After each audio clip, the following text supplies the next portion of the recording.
My father died when I was 5 and my mother passed away when I was 17. I have a sister, Lena, who is 4 years younger than me. After our mom passed away, Lena and I got by with some help from relatives. Once mom got sick, I quit high school and started working part-time jobs to make a living. I learned how to cook, something I had never done before, to prepare meals every day for Lena. I made time between jobs to attend school events and tried to give all the love I could to raise my sister right.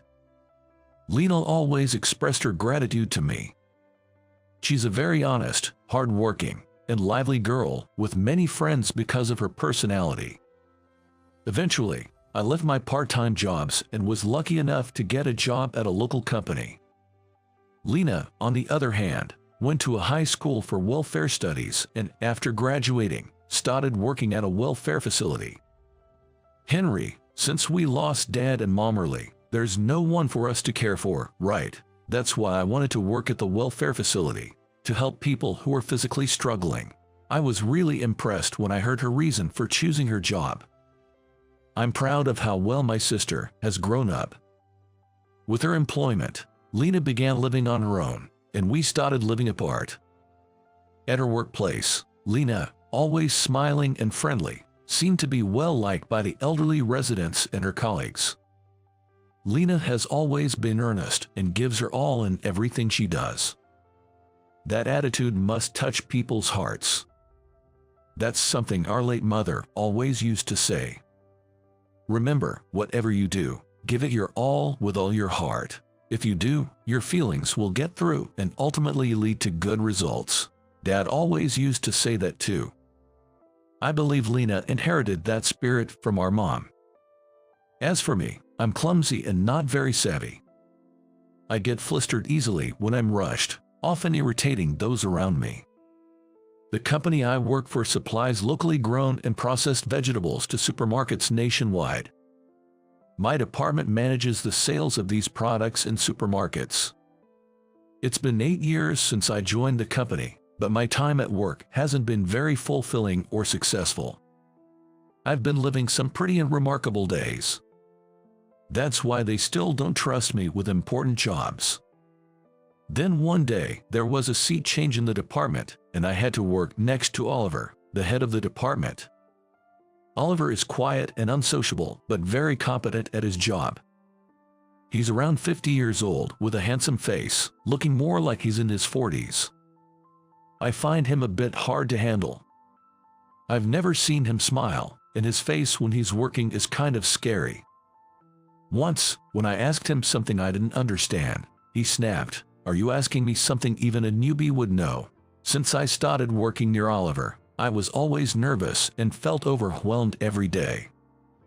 Oliver gets annoyed if you ask him something he's already explained once. "I already taught you this before, didn't I? Don't ask twice, it's a waste of time." Saying this, he wouldn't teach me again. I can tell my slow learning frustrates him. And then, Oliver began to delegate his work to me. The job was simple enough for anyone to do, but there was just so much of it.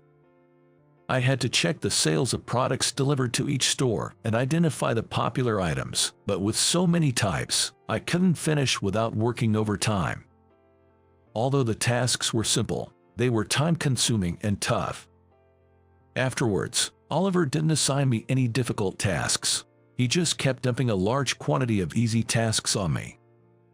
"Don't forget to check the products again today. Once you've done that, make sure to compile the data into a report." I have to check them again." "What? You got a problem with that?" "No, not at all, I got it." Overtime again.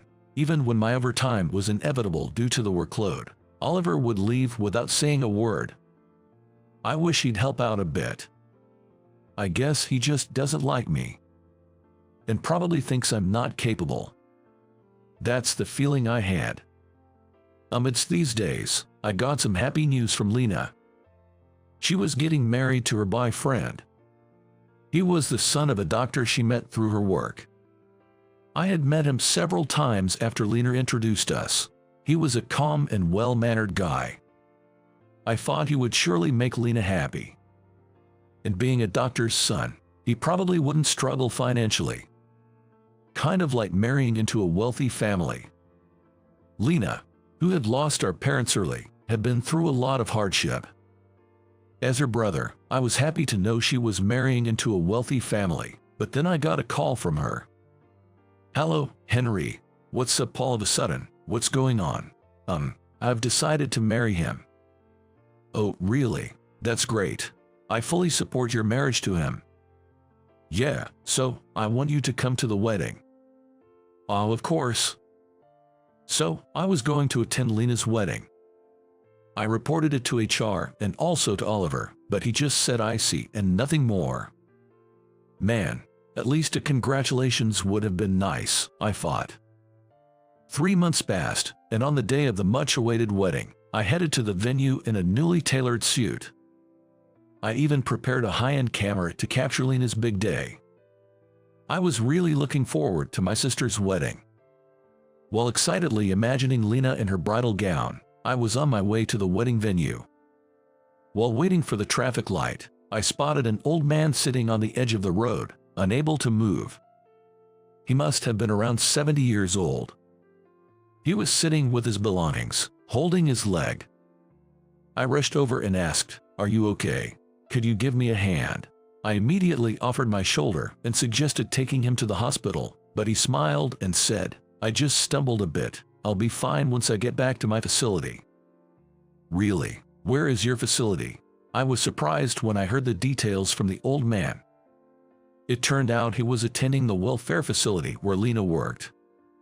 He had fallen and hurt himself on the way there. I quickly hailed a taxi to take him. When I mentioned in the car that Lena worked at that facility, he was surprised. "You're Lena's brother. What a coincidence." He then smiled and said, "Lena always treats me well. Her smile truly saves me every time. It really lifts my spirits." Hearing that made me happy too. Suddenly, the elderly man looked at me and said, "You're wearing a very nice suit. Do you have something important going on today?" When I honestly replied, "Actually, it's Lena's wedding today," he looked alarmed. "I'm so sorry. Don't worry about me. You should head there right away." "No, it's all right. Please let me take you to your facility," I insisted. And so, I took the elderly man to the facility. It seemed he had heard about Lena's wedding but didn't realize it was today. He kept apologizing, saying, "I'm sorry for causing trouble on such an important day." "It's okay. Please don't worry about it," I reassured him. After dropping off the old man, I hurried to the wedding venue.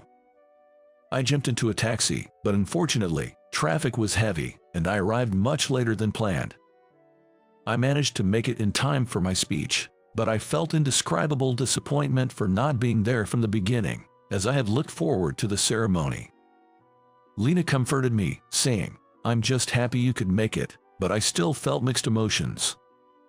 Lena looked beautiful in her wedding dress. I thought our dad and mom would have cried tears of joy if they were alive. I took many pictures of my sister's once-in-a-lifetime moment with the camera I brought. The wedding ended successfully, and due to the hectic day, I didn't get a chance to tell Lena about the elderly man I met. I thought I could tell her another time when things had settled down. The next day, I went to work as usual. As soon as I arrived at work, Oliver turned to me and said, "I need to talk to you for a minute." His usual stern face made me nervous. Yes," I replied, feeling anxious inside. Did I do something wrong? It was the first time Oliver had asked to talk to me. I was really nervous. Maybe he was going to scold me, I thought as I followed him. As soon as we entered the meeting room, Oliver bowed his head and said, "I'm sorry." I was taken aback, and Oliver continued, "And, thank you, really." He then revealed a surprising fact. The elderly man I had helped the day before was Oliver's father. The old man had spoken to Oliver about me at the facility. On that day, I had given the elderly man my business card as I was leaving. He must have seen the card and realized that I worked at the same company as Oliver. Oliver said. "Your sister Lena seems to take good care of my father. He's been smiling a lot more since he started going there."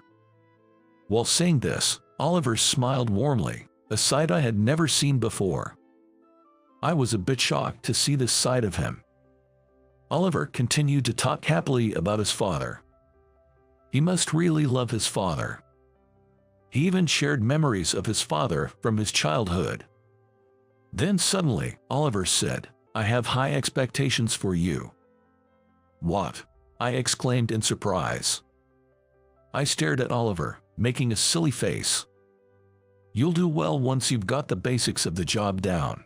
That's why I gave you a job for a while, so that you could learn a simple job perfectly first." Oliver continued. "I wouldn't bother giving work or getting angry at someone I see no potential in. The task of checking the best-selling products delivered to stores is the foundation of the job," he said, patting my shoulder. Indeed, Oliver was right. His tone was as blunt as ever, but his face carried a kind smile. "Thank you. I'll work hard to meet your expectations, so please keep pushing me," I replied with a smile. To that, Oliver said, "Well, I guess I'll have to be even tougher on you now," jokingly with a smile. I think it was the first time I ever saw Oliver smile. I told Lena about this whole series of events. Apparently, Lena had met Oliver a few times, but she hadn't talked about work, so she didn't know I worked at the same place and that he was my boss. Lena told me about Oliver. Oliver really loves his dad. He often comes to the facility with him on Sundays and watches over his rehab. He's not the type to smile and chat, but he's like a gentle son in front of his dad, which is kind of adorable, she said. Imagining Oliver in this light, I found it endearing. Oliver seemed quite charming in a way. After that, I started to work hard under Oliver. Gradually, the scope of my responsibilities expanded. As usual, he was strict with work and I got scolded a lot, but I also began to receive some praise. After a while, I started training new employees and am now in charge of education. Lena continued working at the facility after her marriage and still meets Oliver's father regularly. Since that incident, Oliver and I have occasionally gone out for drinks. I still get nervous talking to him, but I'm glad we've been able to close the gap a bit. I've also recently gotten a girlfriend who is 2 years younger than me. She's an employee at one of our business partners, and we grew closer while working together. Oddly enough, Oliver knew about my girlfriend and sometimes offers to give love advice when we're drinking, saying, "If you ever need relationship advice, I'm here for you." Now, every day feels truly fulfilling. It seems like fun days are waiting for me both in my work and personal life. I only live once and I want to enjoy it to the fullest. That's how I feel. Once you are past your mid-40s, it's not uncommon to find yourself working alongside colleagues young enough to be your children. Sometimes, you might even end up with a boss who's younger than your own kids. Normally, being bossed around by whippersnappers would be enough to bring a man to tears. But when you're a seasoned veteran like me, just a regular employee, you learn not to let that kind of thing bother you. One day, there was a major shuffle in the company, and we were getting a new boss. The name written on the transfer notice was Ashley. My colleagues were abuzz, wondering about having a female boss, but that name rang a bell for me. It was the same as Tyler's daughter, a close friend from high school. It's not such an uncommon name, probably just a coincidence. But my jaw dropped when I saw her at the morning meeting. Effective today, I'll be taking over as a manager of Sales Department Section 3. My name's Ashley. I look forward to working with everyone. The new boss was clearly a high flyer. Her long straight hair, bright red lipstick, and pantsuit all screamed competence. She looked to be in her mid-20s. If she's made manager at that age, she must be incredibly capable. Is she still a student? That's a manager. Isn't she a decade younger than Mason? Poor Mason. I could overhear my colleagues whispering. They seemed pretty hung up on her age. Quiet, please. Without a care for the unsettled mood, she clapped her hands, silencing everyone instantly. As you can see, I am young, much younger than all of you, and it's natural to feel uneasy, but I earned this position on my merits. In terms of job skills and position, I am above all of you. Instead of wasting time on trivial things like age or gender, focus on achieving results. Outperform me fair and square. Her statement froze the room. She was right, but it was a hard pill to swallow for us older guys. Not just the regular employees, but even the section chief, Mason, was grimacing. Ashley, after the meeting, I approached her. Do you remember me? I'm Ryan. I had a hunch when I saw the transfer notice, but seeing her face confirmed that she was Tyler's daughter. She frowned and glared at me. Your dad's Tyler, right? We were best friends in high school. I even played with you after you were born. Remember? After a moment of thought, she whispered something. Do you remember me now? I sort of remember you now. Long time no see, Ryan. Long time no see. Last time I saw you, you were in elementary school. You've grown up so much. I guess I'm really an old man now. I laughed, but she remained serious. I am the manager of the sales department. Our relationship is strictly professional, so please don't be so familiar. With those cold words, she quickly left. I wonder how her dad's doing. I haven't heard from him in about 10 years. Without answering, she left the room without looking back. What was with that attitude? So different from when she was a little girl. Well, I guess that's to be expected. It's been so long since we last met. She's grown up, and people change. But still, she was so different from the Tyler's daughter I remembered. She was as capable as she seemed, but her unyielding demeanor made her quite a few enemies. She was a perfectionist at work, where results were everything to her. She didn't hesitate to speak up against anyone, always delivering hard truths. If there was even a slight fault in someone else, she wouldn't let it go until they admitted their mistake, never backing down herself. Because of this attitude, her reputation among the colleagues was pretty bad. No matter how good she is at her job, that attitude is just not okay. With that strong personality, she'll never find a partner. She'd be pretty if she just kept quiet. I've often seen colleagues whispering such things behind her back. Oh, brother. Instead of secretly complaining, they should work harder and try to outperform Ashley. Envy means they want to advance, right? As for me, I don't really care if a younger person becomes my boss. In fact, I think it's good for the future of the company to have young, talented people moving up. Especially if it's someone I know. I'd rather support them than hold them back. A screw-up old guy like me should just stick to being a regular employee. But then, a situation arose where I couldn't just take it easy. I was assigned to a new project, along with her. Make sure you do a good job, Ryan. We know you're more capable than you let on, so we're counting on you for this project. Mason and the other colleagues said encouraging things, patting me on the back.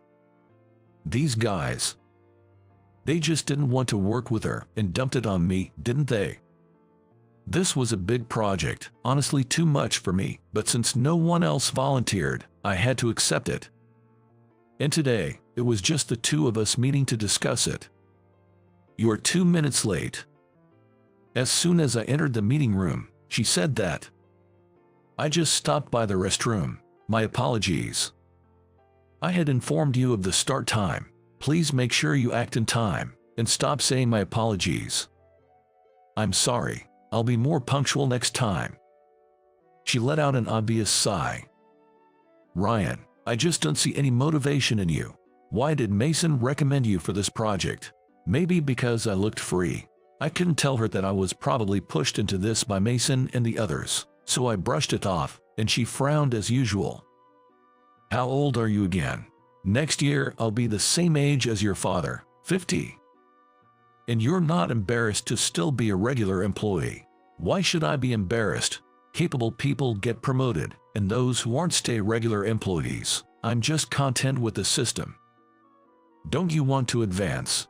I'm fine where I am right now. That's just sad. She said that, wrinkling her face in disappointment.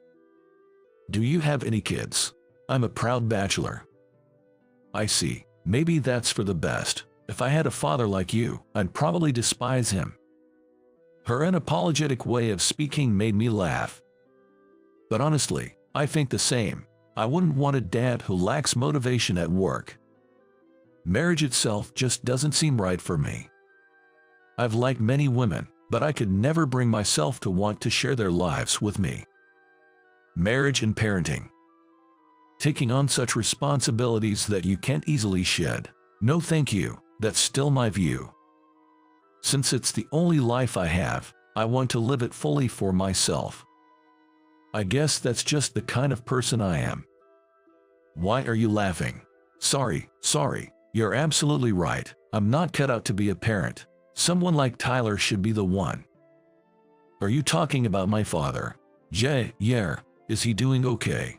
No news is good news, they say, but with him, it's probably just laziness and writing. As I said this and looked at her, she still had that stern look on her face. Why such a long face? It's not cute. A woman needs to be charming. Charm is not required in business, and please stop using such outdated phrases. Outdated. They sound old-fashioned. Knowing I'm an older man is one thing, but being told directly stings a bit. Ignoring my forced smile, she left the room. I felt a real distance between us. Of course, some of it is due to the unnecessary things I say, but even excluding that, it's like she intentionally keeps her distance whenever I try to talk about anything other than work. Especially when I try to talk about Tyler, it feels like she intentionally creates distance. Despite her aloof attitude, the project we were working on together was progressing better than I thought. Even though she was curt, her thoughts came across clearly, and the interaction flowed smoothly, with negotiations going well. Ryan, you're actually good at your job. I was secretly pleased to hear her say that. Then, one day, as our project was reaching its climax, I noticed something was off with her from the morning. She looked pale and distracted, fidgeting and checking her phone repeatedly, then staring blankly into space. She was definitely not her usual self. If you're feeling sick, maybe you should go home early today. No, I'm fine. With that look, you won't be able to work today. Go home. This is an order from an adult. Understood. Unusually subdued, she quickly agreed and prepared to leave. Just before leaving the room, she turned back suddenly. Ryan. Yeah, never mind, it's nothing. I'll be leaving first. As she walked away, her back looked frail, and I couldn't help feeling anxious. What could have happened to her? That night, I got a call from someone claiming to be Tyler's relative. Hello, is this Ryan? I have to tell you something. I rushed to the hospital they mentioned. Tyler in critical condition with terminal cancer. Wasn't no news supposed to be good news? She must have known about this. That's probably why she felt so distant whenever I talked about Tyler. Her odd behavior today must have been because of this. Driving to the hospital, my mind was racing with thoughts. Please make it in time, I prayed as I sped up. Tyler. When I burst into his hospital room, I found doctors and nurses surrounding his bed. I didn't make it in time. As I almost sat down in despair, two people standing beside the bed turned around.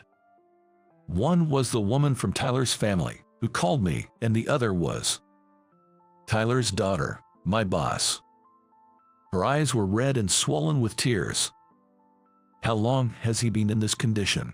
Sitting down together in the lounge on the sofa, I asked her about everything that had happened. He's been in and out of the hospital for about 2 years, she answered quietly, looking down. The thin gray handkerchief she was clutching was wet and discolored from her tears. Just seeing that, I felt I understood all the emotions she had been holding back. "You've done really well." As I patted her shoulder, it seemed to release everything she'd been holding back, and she started crying intensely. My dad might not make it. Her trembling back seemed so much smaller than when I saw her at work. She's always so strong and competent. A real career woman, but in truth, she's still just a young girl. I patted her shoulder again, and she hugged me, crying. I just let her be until she calmed down, and after a while, she started to share more about her life. Tyler's wife had passed away from illness a few years ago, and since then, it had just been the two of them supporting each other. No wonder the call today came from a relative instead of his wife. "Tyler, you rascal. Why didn't you tell me something this important? I could have helped if you had told me, but you've always been too responsible and bad at asking for help, and now you've left without saying anything. I'm all alone now." As I remembered Tyler, she murmured softly, "Parents are supposed to go first, but isn't this too soon? I haven't been able to show my filial piety enough, nor have I been able to depend on him." Her lonely voice reminded me of the times we used to play together when she was little. I read somewhere that children complete their filial duties by the age of 3. Anything beyond that is like a bonus stage. Having grown up and shown him you've become a respectable adult, that's more than enough filial piety, isn't it? What is that? I've never heard of that before. She finally relaxed her expression and smiled a little.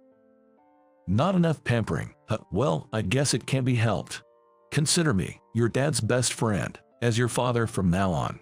Think of me as your dad and pamper yourself all you want." I exaggeratedly spread my arms and said, "Come on." She looked stunned at first, but then burst out laughing. "I thought you said you weren't cut out to be a parent." "I'll start practicing now." "It doesn't seem likely." Her joking smile, though her eyes were still red, was her usual self.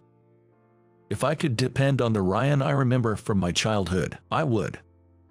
Don't compare me to the me from decades ago. I'm just an old man now. Stop playing with an old man's heart." "Thank you, Ryan. I vividly remember the Ryan from my childhood who used to play with me." She said this with a bright smile. And that's how my life took a big turn. From being a single, positionless old man with nothing, suddenly I had a grown daughter. She still works hard at her job, being curt with everyone including me, but on weekends, she comes to my place and cooks for me. At home, she shows a softer side, different from at work. I tell her she could be nicer at work too. Mixing personal and professional life is the last thing you should do. She retorted with her usual straightforward logic. If you're going to play the father role, you need to get that right too. A responsible daughter is surprisingly a lot of work. As I said this and pursed my lips, Ashley chuckled in amusement. I actually think having an unreliable father is kind of nice. After all, my dad was so competent, there wasn't much to take care of. Really? Should I become more sloppy then? That's not what I mean. Ashley was humming a tune while arranging the food. Is this what it's like to have a family? Thanks to you, Ryan, I'm getting some good practice for being a bride. Bride training. You got someone in mind? Well, yeah, but it's not that far along yet. What's with that vague answer? Who is he? He better be a stand-up guy, or I won't approve. At least he's more accomplished than the perennially regular employee, Ryan. Ouch. That reaction is so old man-like. Who would have thought I'd come to understand the feelings of a father with a daughter? But it's not a bad feeling at all. Tyler. Rest easy over there with your wife. I'll take good care of your precious daughter in your stead. Just when I was wondering what was going on, my boss, Alex, came striding over and casually patted my shoulder, saying, "Hard work, Dan, but you are fired today." And just like that, I was abruptly kicked out of the company I had served for 20 years. "Long time no see, Mr. Johnson. Actually, I just got fired." At my words, Mr. Johnson, the president, was momentarily speechless. "What about the patent? If the company doesn't have my patent, it will go bankrupt, but I'm fired, so I'll take my leave. Haha." Huh? At this point, all I could do was laugh, and I heard a baffled voice from Mr. Johnson. "My name is Dan. I'm a 45-year-old office worker. Originally, I worked in a repair shop, but about 20 years ago, I became friends with a guy named Mike at a seminar, and through that connection, I joined the same company as him. I've always loved assembling machines and inventing, so it was a stroke of luck to be placed in the product development department. Mike seemed to be in a decent position in a major corporation, and it was only because of his referral that I could join the company. Normally, with my level of education, I wouldn't even have been able to apply for a job there. Grateful to him, I spent 20 years. I worked relentlessly. I built good relationships with other employees in the product development department, and before I knew it, I became the central figure in development and eventually rose to the position of a manager. Once I was in that role, everyone started coming to me with various consultations, and we began tackling more innovative and large-scale developments. As a result of our unity, several of our products won design awards, and we even created some hit products that represented the company. As long as we had that product series, the company would be secure. I'm proud of what we accomplished, and it seems the employees gained confidence too. The product development department was sailing smoothly until one day, dark clouds began to loom. There was a change in personnel, and the department head was replaced. The previous head was a good person who listened to us, but the new one, Alex, was very arrogant. He wasn't interested in our research and development, focusing only on the profits they generated. He insisted on developing only such products, and if development was delayed, he would yell and force us to work overtime until we caught up. Our previously bright workplace had turned into hell. And so, my confrontation with Alex began. I suggested daily operational improvements, but he would just say, "If you have time to talk about that, then work." Even if I presented new product developments, most of my proposals were ignored, and I was asked for meaningless improvements.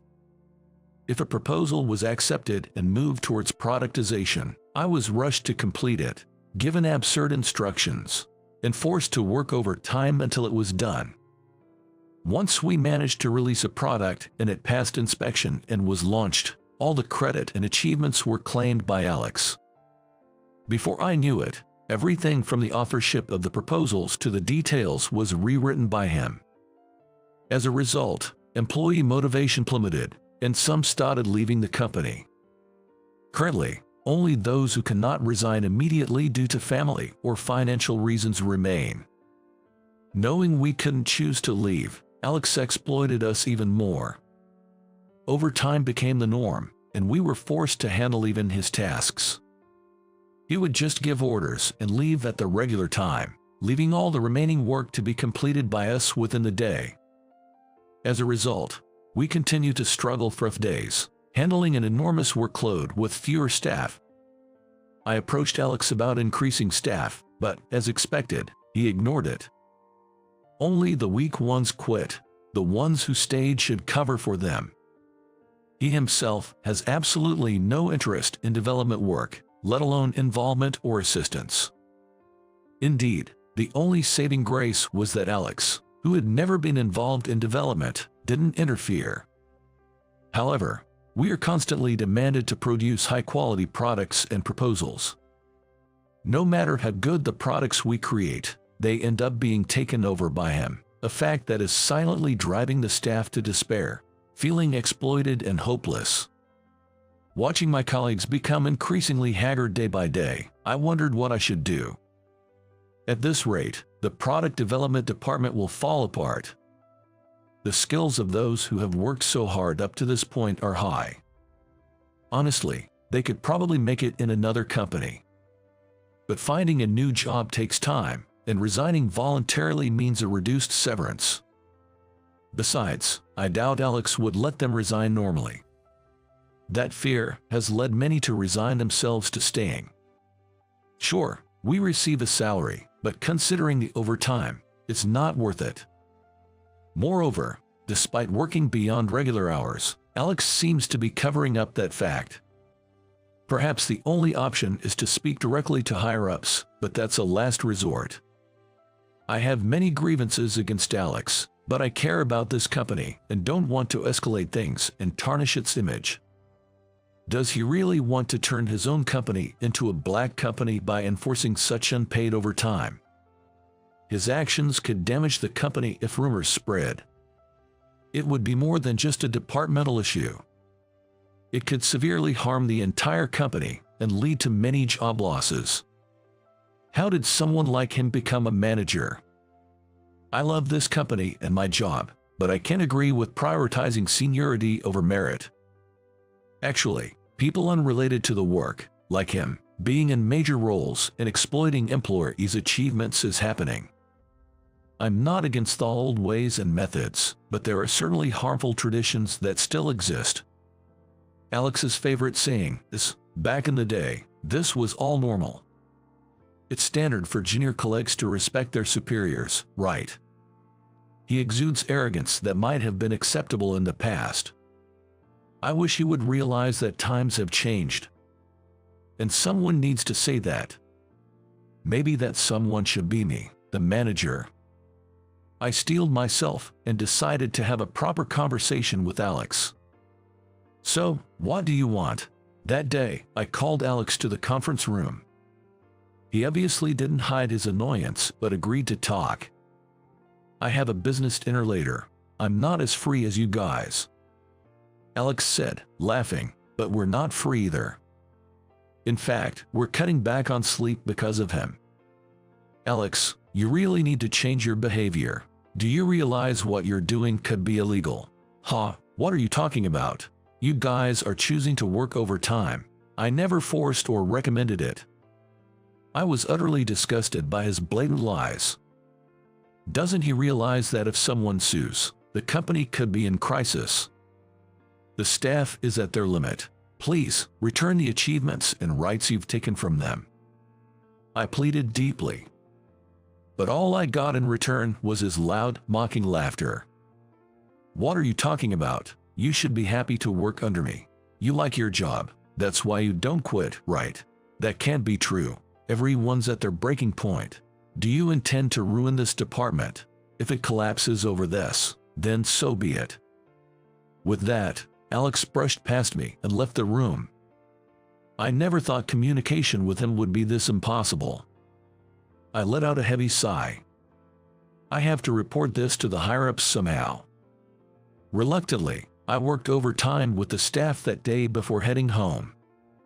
The next day, as I entered the office, thinking of ways to have a serious talk with the upper management, all eyes of the employees were on me.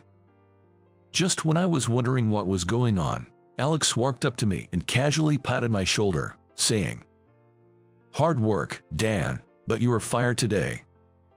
And just like that, I was abruptly kicked out of the company I had served for 20 years.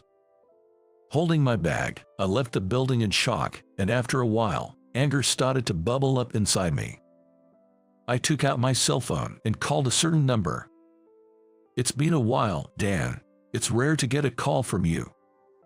The person on the other end was Mike, the one who had invited me to join this company. I should tell him what happened. "Long time no see, Mr. Johnson. Actually, I just got fired." At my words, Mr. Johnson, the president, was momentarily speechless. "What about the patent? If the company doesn't have my patent, it will go bankrupt, but I'm fired, so I'll take my leave. Haha." Huh? All I could do was laugh, and I heard a baffled voice from Mr. Johnson. Then, I had to make a beeline back to the company I had just left. Mr. Johnson had called me into his office. "What in the world is going on? Can you explain it to me?" Sitting across from him on the sofa, I took a sip of the coffee he offered. "Mr. Johnson, What was your intention in appointing Alex as head of product development? I did approve it, but I thought there wouldn't be any problems. Was it because of seniority? At my question, Mr. Johnson quietly nodded. Well, it's a tradition, you know, promoting someone without any issues. Was he really someone without any issues? What exactly happened in the product development department? Mr. Johnson became serious as I questioned him. I then reported everything that had happened in detail. He listened to my words quietly without interrupting. After I finished, he apologized me. I had no idea it had gotten to this point. I'm really sorry. There's no need for you to apologize, Mr. Johnson. Well, indeed, some responsibility lies with you. That's right. As the president of this company, I am responsible for the actions of my employees. With a sigh, Mr. Johnson dropped his shoulders. If such things are happening under my watch, it means I have failed in leadership. Moreover, to fire you. Yes, it was too reckless, especially not knowing about my patents. It was an emotional decision that put the company in jeopardy. I said in a tone of disbelief.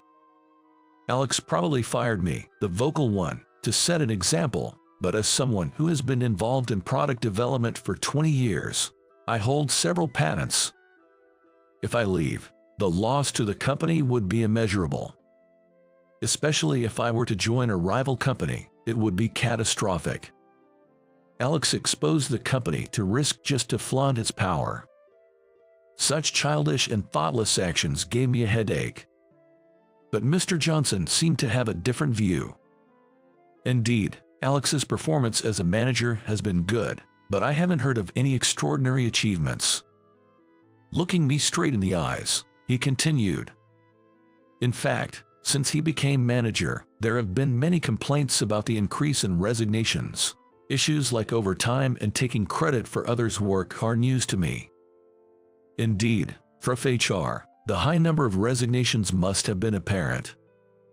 But where did all the plans and awards that I thought Alex had monopolized go?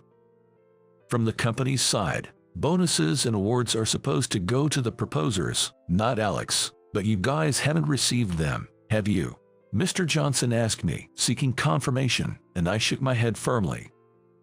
No, if we had received those, many of the staff who resigned might have stayed. Especially the younger and more capable ones, who couldn't endure the environment and left. It's a significant loss. Factional strife. Why does it always come to this? What do you mean? I asked Mr. Johnson about the true meaning behind his words. It seems there was a factional struggle when Mr. Johnson was appointed to his position against another presidential candidate. The upper management was split in half, creating a tense atmosphere. And Alex belonged to the faction of Mr. Johnson's rival. When Mr. Johnson won the struggle and became the CEO, his opponent left the company. I, having little connection with the upper management, was unaware of such conflicts within the company. Well, I might have heard rumors but never paid much attention to them, nor was I involved. I was just happy that my benefactor had become the CEO. Mr. Johnson, you think the factional struggle is still relevant? Probably. My rival left the company and now works for a competitor. Mr. Johnson's words made me realize something. The employees who resigned, they were probably poached by the rival company. I see. So Alex's tyrannical behavior was for that purpose. So, Alex is connected to the other company. Not just him. There must be several people in significant positions involved, keeping it from reaching my ears. It was odd that such blatant injustice had occurred without any rumors reaching the upper management. Someone was manipulating and hiding the information. They are likely connected with the rival company, trying to bring down ours from the inside. A betrayal of our own company. But why would someone in a managerial position take such actions? Those connected probably have arrangements to be reemployed with good positions at the rival company if ours goes bankrupt. That's terrible. If our company collapses, many will lose their jobs, and even subcontractors will be affected. Yet, they Such a cunning and cowardly way to destroy a company and ensure only those involved have secure jobs is appalling.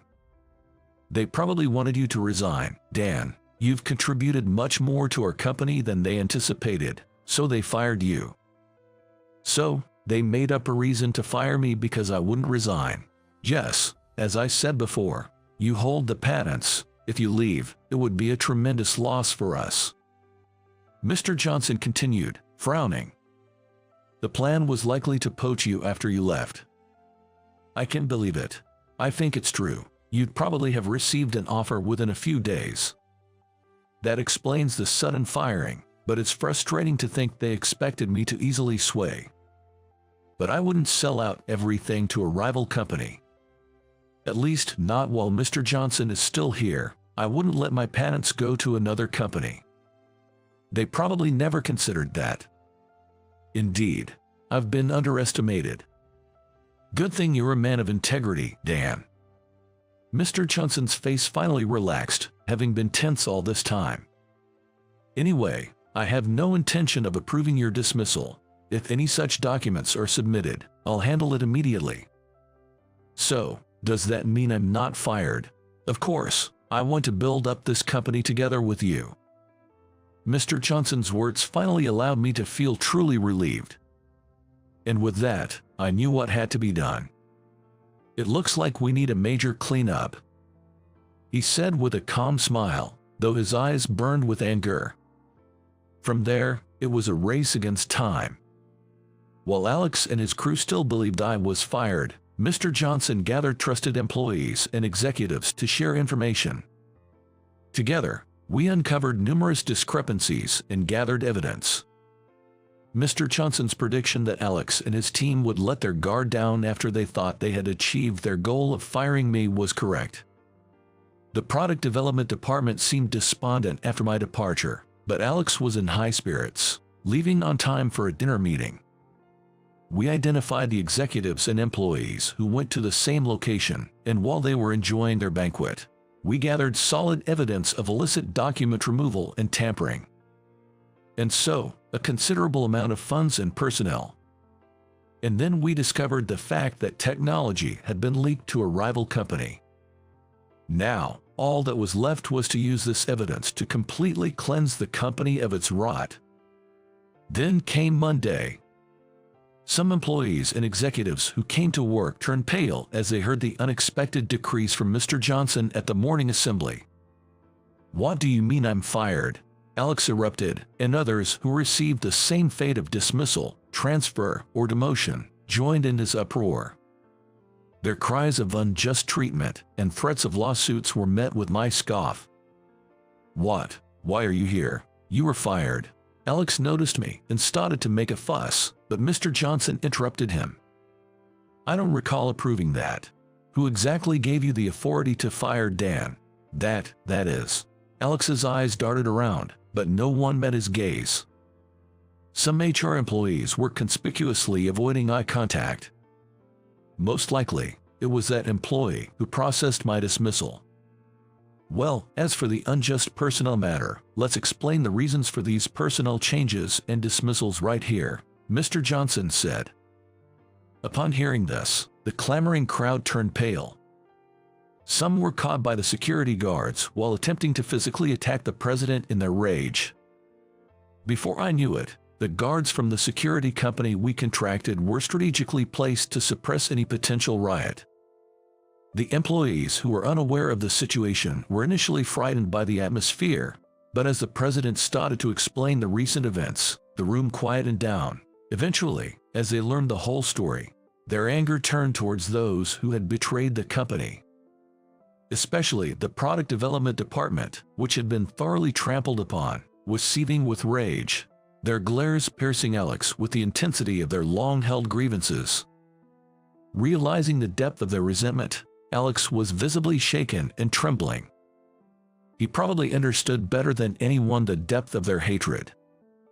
Facing such murderous and scornful stares would unnerve anyone. Although there was no intention of pressing criminal charges, the company was prepared to sue them if they claimed unjust dismissal. Seemingly resigned to their fate, Alex and those involved in the wrongdoing slumped in defeat, some even collapsing to their knees and sobbing. It was a pitiful sight, but I felt no sympathy. They had brought this upon themselves. With their schemes exposed and their dismissal, it was doubtful whether the rival company would still take them in. Still, some of them might have been hoping to find re-employment somewhere else.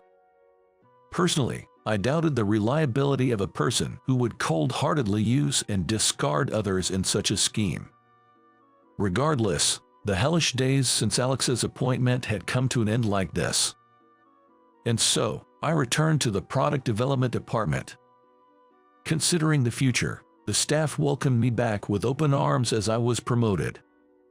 The department, having lost many people and feeling quite empty, finally regained a peaceful and healthy working environment. New staff were to be recruited, but surprisingly, many of the employees who had resigned and not found jobs elsewhere returned, much to our delight. Apparently, they had been approached by the rival company but sensed something suspicious about the timing and declined. They were even threatened in some cases and had advised others planning to leave that it was better not to go to such a company. Fewer employees than we expected ended up going to the rival company. Some, including Alex, managed to find new jobs after their dismissal but were apparently being worked hard as regular employees. In the end, there probably wasn't a high position left for those who had failed in their plan. Still, the fact that many employees who were well acquainted with our internal affairs had gone to the rival company was a significant blow to us. However, considering that we had eradicated the spread of corruption within the company, it was something we had to accept. Being able to continue working at a company I like, doing the job I love. For me, just being able to regain that everyday life is enough. Mr. Johnson, though known for his gentle and kind demeanor, was not someone to be taken lightly. Once the initial cleanup was over, and as we approached the time to welcome new recruits, he reviewed and made significant reforms in the company's traditions. He thoroughly enforced compliance and transformed the system into a healthy and motivating environment where those with skills and achievements could advance. In the process, we re-evaluated the direction of our products, rendering the information held by the employees who moved to the rival company almost worthless. Mr. Johnson, known for his calm and kind demeanor, gained renewed respect from many employees through the series of mass firings and new reforms. Some executives who had underestimated him now viewed his leadership with a sense of awe. Thus, our company grew and, a few years later, became renowned as a major corporation. I never imagined such a coincidence would happen, especially not when I was a kid. It's a strange twist of fate. Since elementary school, I've loved reading novels. Mr. Johnson, is it okay to borrow this many? It's fine. Borrow as much as you like. These are my books, so feel free to read them. The classroom library, where the teacher gathered books that the students wanted to read, changed its collection every week. The books were chosen based on a survey, but I was about the only one who was really into books. So it always ended up being the books I wanted to read. I felt somewhat guilty, but Mr. Johnson, our homeroom teacher, was kind and told me it was okay. Hey, why do Mr. Johnson prepare so many books for us? He wants us to become people who can save others with words, not hurt them. Words can become a dangerous weapon if used wrongly. Mr. Johnson always said that during the 2 years he was our teacher, giving us the chance to read many books. He was a mentor to me. And now, at the age of 39, I'm attending his funeral. I never thought we would part so soon. All the former students attending are shedding tears. It's a funeral that shows how much he was loved. Many classmates were also there. Isn't that Michael? You came too. Yeah, of course. It feels nostalgic. We used to play a lot as kids. The person who spoke to me was a good friend from back then, and it was the first time we met since graduation. Not just him. I hadn't met any of my classmates since then, so seeing their familiar faces made me feel nostalgic. Then, I was called out in a deep voice. "Hey, Michael. It's me, Tom Clark. Long time no see." His voice had changed, and I didn't recognize him at first, but as soon as I turned around and saw his face, memories came flooding back. I remembered how he embarrassed me in front of everyone and blamed his misdeeds on me. He had bullied me quite a bit.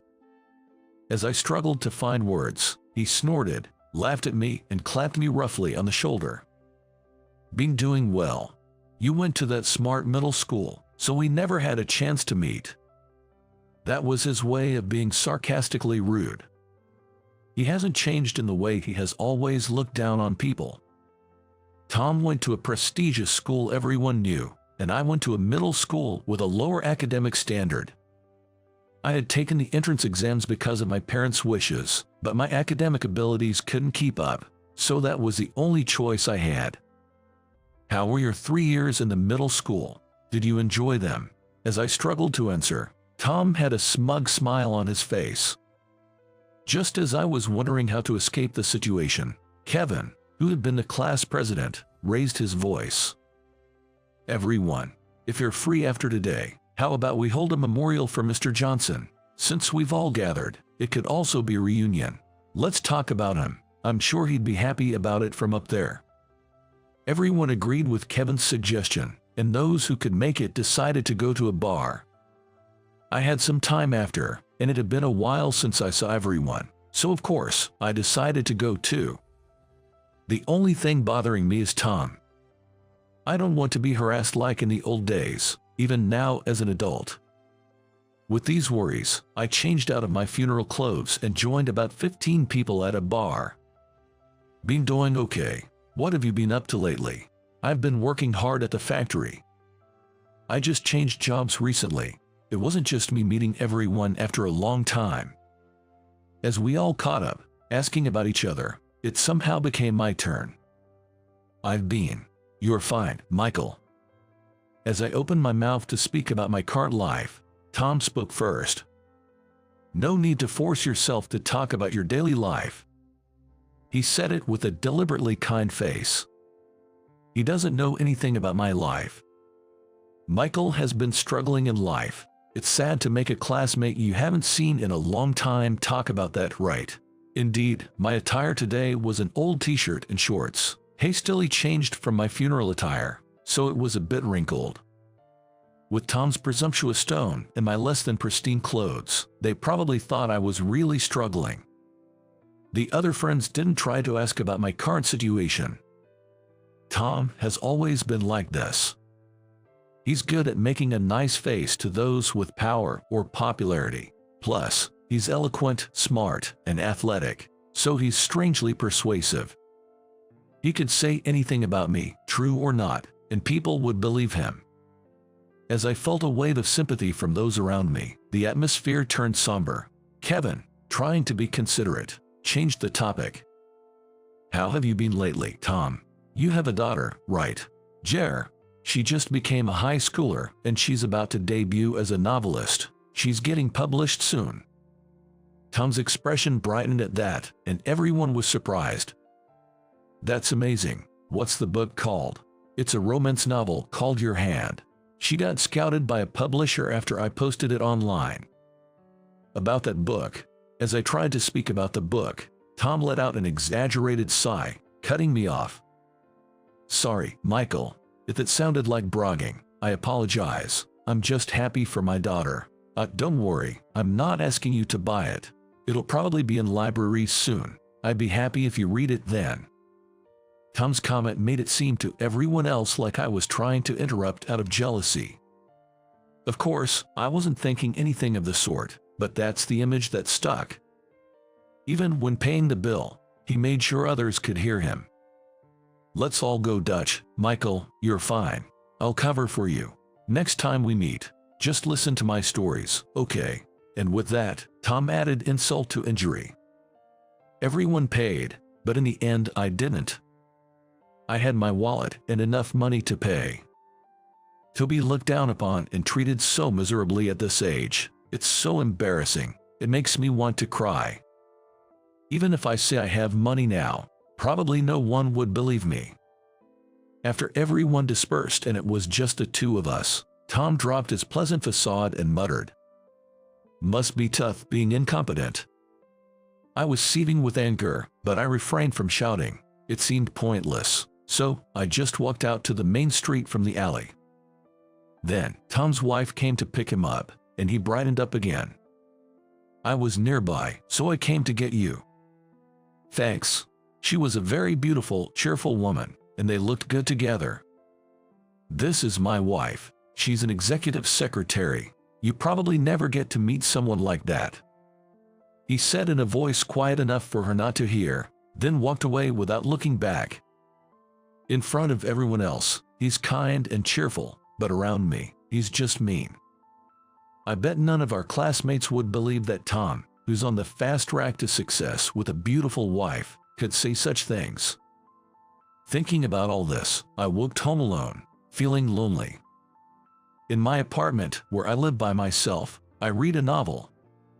Even as I read, the events of earlier made it hard for me to immerse myself in the book, but I managed to switch my thoughts and finished reading it. Beautifully written and with a gentle worldview, the novel is a heartwarming experience once you get into it. I don't know how many times I've been saved by novels like this. Before the emotions it stirred in me could fade, I put the book back on my shelf. Then, as usual, I sat in front of my computer and summarized my thoughts on the novel I just read. The next day, I read another novel and summarize my thoughts on that too. This was my daily routine. Then, on the weekend, I was invited to a party and attended it in a suit.